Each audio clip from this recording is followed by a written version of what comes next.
Hey everyone, welcome to another mini vlog. তো আজকে একটু বল্লা মন্দিরে যাওয়ার কথা ছিল, তার জন্য রেডি হয়ে গেছিলাম। তো বিদিশারও যাওয়ার কথা ছিল আমার সাথে, তো চলে আসলো অ্যান্ড আমরা দুজনে মিলে বেরিয়ে পড়লাম একসাথে। আমার মা, শিউলি দি, আমি, বিদিশা সবাই মিলে রওনা দিলাম একসাথে। ভীষণ তো গরম পড়েছিল আজকে, তো ভালোই আমরা মজা করতে করতে যাচ্ছিলাম। মা তারপরে টোটো ঠিক করতে গেল, তো তারপরে আমরা রওনা দিয়ে দিলাম বল্লা মায়ের উদ্দেশ্যে সবাই মিলে একসাথে। অ্যান্ড তারপরে আমরা চলে গেছিলাম মিষ্টির দোকানে, কিছু প্রসাদ কেনার ছিল।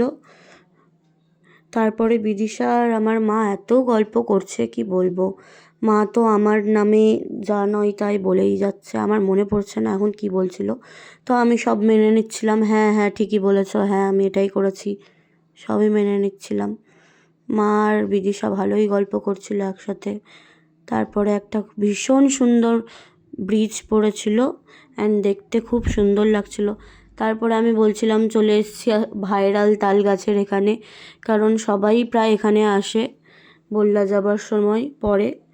অ্যান্ড দেন আমরা পৌঁছে গেলাম বল্লা মন্দিরে। তারপরে পুজোর কয়েকটা জিনিস কেনার ছিল, তো সেগুলো কিনতে চলে গেছিলাম, মা কিনছিল। তারপরে ঢুকে গেলাম মন্দিরে, যাচ্ছিলাম পুজো দিতে সবাই মিলে। অ্যান্ড মন্দিরে আমি অনেক দিন পর এসেছি, মায়ের এই মুখাটা আমি দেখিনি বসানোর পরে, তো তারপরে গেছিলাম। পুজো টুজো দিয়ে আমাদের কমপ্লিট পুজো।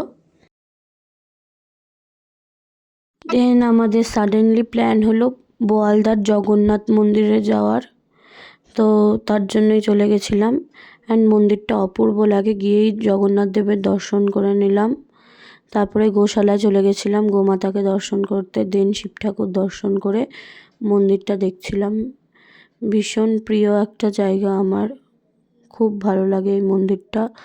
তো আজকের মতো ঘোরা আমাদের ডান, সবাইকে টাটা করে দিতে বললাম। অ্যান্ড বলছিলাম মানে কোনো প্ল্যান করা না থাকলে খুব ভালো কাটে দিনটা, এটাই ওকে বলছিলাম। তো আজকের মতো এতটাই, দেখা হচ্ছে নেক্সট মিনি ব্লগে। Thanks for watching.